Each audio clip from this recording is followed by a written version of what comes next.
The UK government plans to introduce a domestic violence register to track offenders. The idea actually has some merit in terms of tracking women that are violence prone, in the same way that conducting paternity tests at birth will quickly uncover unfaithful women. But very few of the thousands of women that cause violence would ever be put on the list, because the purpose of such a register is not to reduce domestic violence, but to target men. In fact, the very proposal of a register constitutes the attack on men. It matters not how many men may actually go on it. It wouldn't even matter if no men at all went on the list.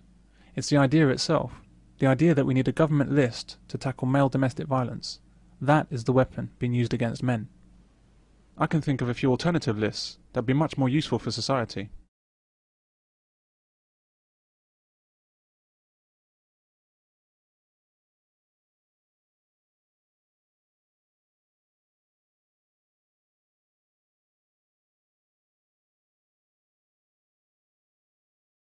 What would the consequences be if film, television and news media were to treat women in the same way that men are treated? Imagine this. You open the morning paper and see. You turn on the TV and the first item on the news? You listen to a radio in-car discussion. That evening. This ceaseless barrage over years and decades, this tirade, would lead to courses in schools about how women kill. What is it in the female mind that makes mothers kill? We'd take children away and put them in institutions. It would no longer be right for a mother to raise a child, or even keep a child. When you saw a woman on the street pushing a child's pram, you'd wonder if she was abusing the child, or if the child would even see out the day.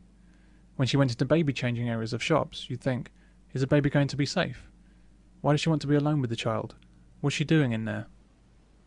I think most female sexual abuse goes undetected, and in fact I think that a lot of people cover up for their mothers. The mother can disguise what she's doing, putting cream on the child, bathing the child, holding the child in bed. You know, society thinks, oh, that's okay, because it's a mommy. This is how poisonous it would be to make a problem with some women that murder and abuse their babies into a general problem with all women. Why are charities trying to sell this idea about men? The same brush has been used to paint all men, you know, watch out for men. These charities must be described for what they are. They are simply a front for money-making activities designed to further the cause of feminism.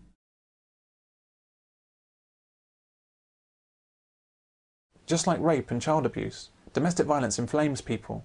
It's a hot button, a red flag that gets everyone's emotions high and guarantees attention. What's wrong, McFly? Chicken?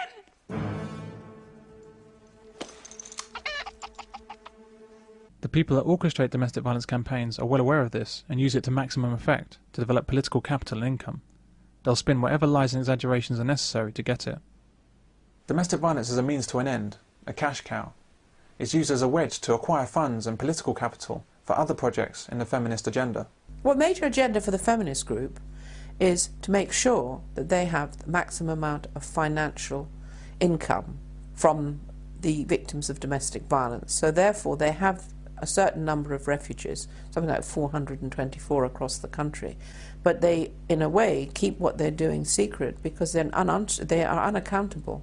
What happens is that all of the money generated out of the invented problem of domestic violence, and this is tens of millions from government, lottery grants and donations from a well-meaning public, is delivered to refuges and counsellors and various domestic violence professionals.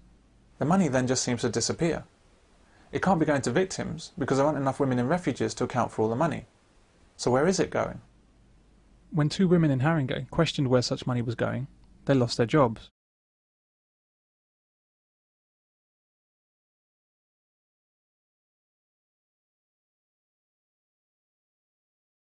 As an example, they asked why £176,000 went towards helping Turkish and Kurdish victims of domestic violence in South Tottenham, when there were barely any residents in the area from these backgrounds. £176,000 of aid to help victims that simply didn't exist, yet the money somehow got spent.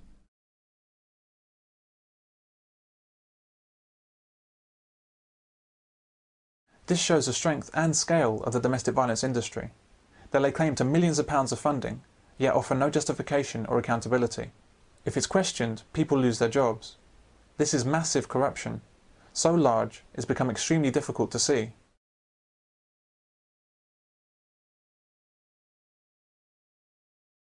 Nobody denies or disputes that violence occurs in the home. However, we should ask ourselves this: Is it a big enough issue to justify the colossal national panic which has been made out of domestic violence towards women for the past 40 years? Or have we all been had? Oh, I say it again, you've been had. You've been took. You've been hoodwinked, bamboozled, led astray, run amok. But why is there so much coverage? I mean, what's happening with this whole thing? I mean, why do the Home Office care so much about something which, well, how important is domestic violence? And well, it is important to the people that's suffering from it, and I suppose if you're really truthful about it, you're never going to know the full extent because of the vast numbers of men and women that don't report it. But I think it's assuming proportions that it shouldn't be. The Home Office found 3 or 4 years ago that domestic violence in those homes of well below average income, domestic violence against women was 3 times the rate of domestic violence against men. In households of well below average income. For the rest of the population, which is 75% of us, there was no difference. But you won't hear that publicised by the media either. The reasons for domestic violence are often painfully obvious. It happens because of the stress of people stuck in poverty. It's most likely to occur in single mother households. It happens because of wild emotions in some intimate relationships. It happens because of personality disorders and moderate to severe mental health issues. It happens due to learned behaviour from upbringing. It can occur as a result of acute emotional distress. But what domestic violence is not, is a gender issue. I think, personally, that domestic violence is the biggest social issue that we face in this generation. Partly because when a baby's born and the baby's brain is plastic, what the baby is experiencing in those early years of childhood will then become, if you like, a default in the brain for the rest of that child's life. And if the child is experiencing domestic violence, it becomes a learned pattern of behaviour. And thereafter, you will find that as we internalise our parenting, our primary caregivers, the children go on, in many cases, to become the people who are antisocial and will fill our mental hospitals and our prisons. So what we've done for so many centuries is to deal with the symptoms of problems of violence. I'm asking that we start at the beginning and educate parents into how important it is that their children can have their birthright of peace and harmony. Going back to what the government's up to, reducing domestic violence was another of their very laudable aims in their Supporting Families document. But again, why do people commit domestic violence? Well, according to the government, it's because they don't realise it's wrong. So what's the solution to this problem? Well, we need an advertising campaign to teach men that domestic violence is wrong, and that would solve the problem. And we just thought this is such a serious problem, and that's such a shallow, trivial and ridiculous way of going about tackling it. Well, it isn't simple. I mean, if it was simple, Solomon, thousands of years ago, would have known what to do with the 2 women who came to him with the child. No, this is human relationships, and they're infinitely complicated. I think, first of all, we have to get as far as possible, and we certainly did in this refuge, we got the law out of the whole equation. First of all, mediation is what needs to happen. That when she or he comes into a refuge, that it is looked at and as far as possible mediated, so that the children don't suffer. So we don't suddenly have not only a war between a couple, but a war between 2 stacks of solicitors and all the attendant people. Because you have to realise that domestic violence is a $1 million business industry. Not only do you have the lawyers fighting and filling their pockets, you have the psychologists, the psychiatrists, the expert witnesses in court, all the various agencies involved. It's like a massive circus, and it has a vested interest in continuing. We have to put a stop to all that. And the way to do that is to have highly trained workers in refuges who understand the issues. And no, there isn't a training for that sort of work at the moment, because it can't come out of books. It comes out of a deep understanding of human nature. And also, those of us, and I include myself, who've come from violence-prone families, dysfunctional violence-prone families, understand the issues and understand the strategies that people use for survival. First and foremost is when a woman comes in, or even a man, and says, look, I am a victim of this situation, you have to say, you probably are a victim, but on the other hand, you made these choices, so let's look at why this ever happened and how we can change it round. And that's the beginning of the work you do.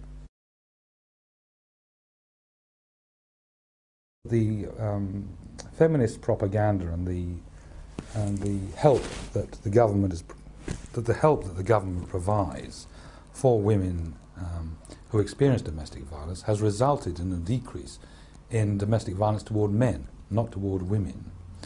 And my belief, for example, in America in the middle 70s, if one was to look at domestic homicides, the same number of women as men were killed in domestic situations. There were about 1,500 male domestic homicides, 1,500 female domestic homicides. In other words, 30 years ago, men and women were killing each other at roughly the same rates. There's no difference between them.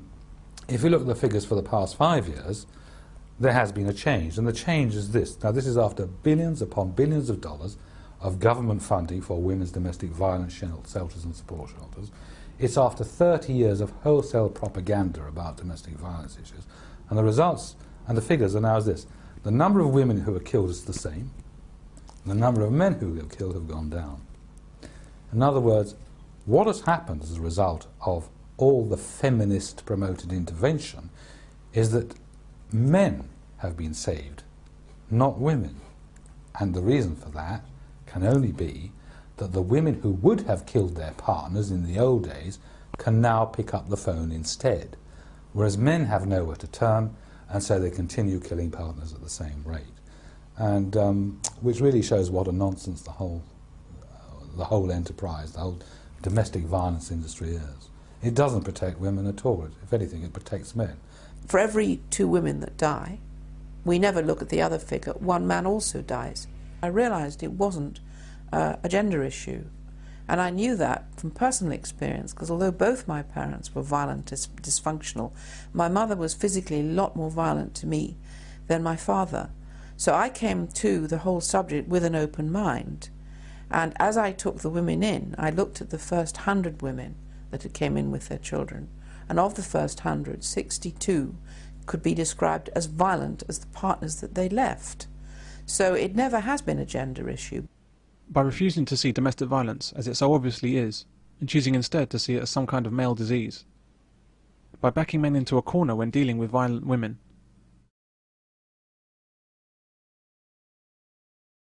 And by refusing to recognise any responsibility of women in domestic violence. The domestic violence industry has failed in its stated mission of helping women. So who has it helped? What has all the legislation and advertising done? Where has all the money gone? As always with such things that don't appear to make sense, we must ask ourselves why the domestic violence roadshow is happening. We come back to cui bono, who benefits? Why are certain individuals and groups so intent on destroying any concept of individual responsibility and determined to destroy intimate relationships? Who is purposely misleading the public about the alleged crimes of men? Who is intent on justifying the expenditure of public resources, which would be better used elsewhere, or better still, not taxed from the people in the first place? We need to be following the money trail. This trail leads directly to the heads of charities.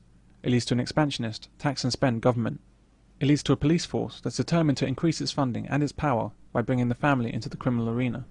It leads to the legal profession, which receives most of its income through bitter family disputes. It leads to the bosses of news outlets and magazines. It leads to the army of experts and professionals in domestic violence.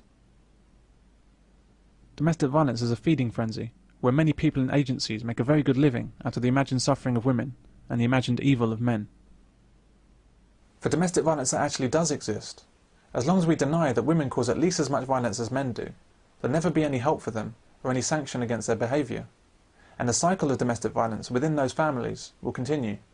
Violent people are violent, be they men or women, and quite simply, if you look at what happens in a violent family, all the children are infected. This idea that the feminists try to put about, which only boys inherit the violence through the violent behaviour, is rubbish.